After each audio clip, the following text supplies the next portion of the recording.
New study shows Seattle's minimum wage hike hurting people, low-wage earners especially. They are actually making $125 less per month.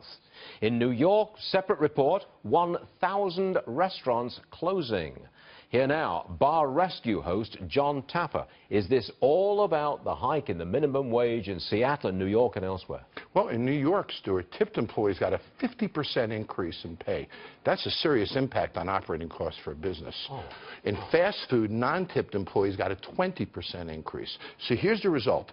Employment growth was at 6% to 7% in the restaurant sector for employees. It's now down to 1.2%. Good Lord. A lot of restaurateurs have cut back staffing by 10%, reduced employees to part-time. The employees lost on this. So the restaurant decline in employee growth is greater than during a recession as a result of this. This is big stuff. But the ones left behind, like in New York City, you're a tipped employee in a restaurant, your actual income is up 50%. Yes, your payroll. Payroll. Yep. The payroll of those restaurants. Yes. So they've got to take that into account and hire fewer people. And I think a lot of them are going, not necessarily in New York City, a lot of them are going to technology.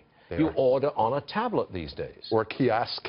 Or online, you bet. And the fact is, you know, machines can flip hamburgers, too, in fast food restaurants. You know, machines can package. So at the end of the day, you can only put so much water in a glass, Stuart.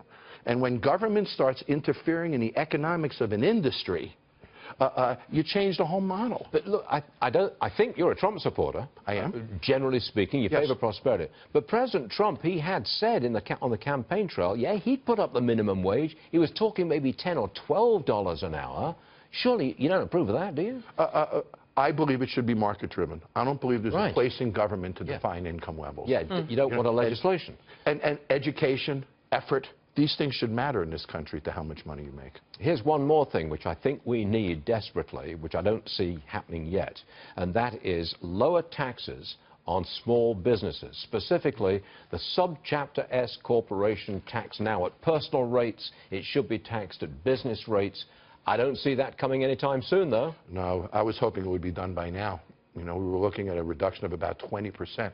That would be huge for small business America. Think of what that would mean to Main Street in Ohio, to all of these small businesses. It's huge. And, of course, you know, the obstructionism, the delay on health care, you know, we're going to lose another year on these tax reductions. But isn't this your big thing? Aren't you going on a tour, 27 cities, in favor of small business? Yes. This is what you're all about, isn't it? And the only way to solve this problem, because of regulatory and taxing matters, is to grow revenue.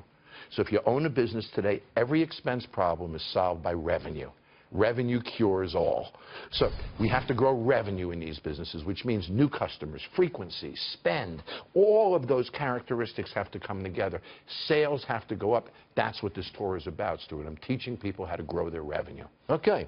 Now, I'm told, I've seen the video actually, there's a group of Trump supporters. They staged a sit-in at a North Carolina Starbucks where one customer was mocked for wearing a Trump T-shirt.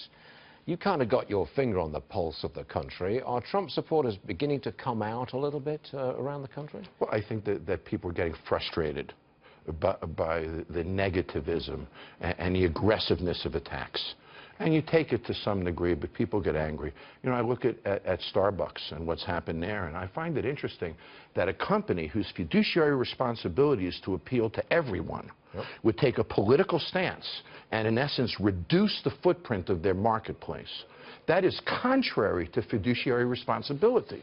How does one run a company that way unless it's in the investment circular and in disclosures that we are going to be a political organization, and there's financial risks involved with that? It makes no sense. When you go on your tour, 27 cities around the country, promoting small business, would you tell small business, steer clear of politics? Absolutely. Don't be public with your politics. Would you say that? I would.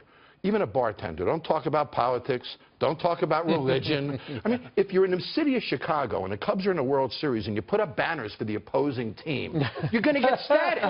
The fact of the matter is, you don't put yourself in a position that turns a section of the market against you. That's just bad business. Take the money you make from a good business and use it for whatever causes you want. When you connect the two, you're making a mistake. Jon Taffer, you know what you're talking about, and we appreciate that. Thank you very much, John. Good luck.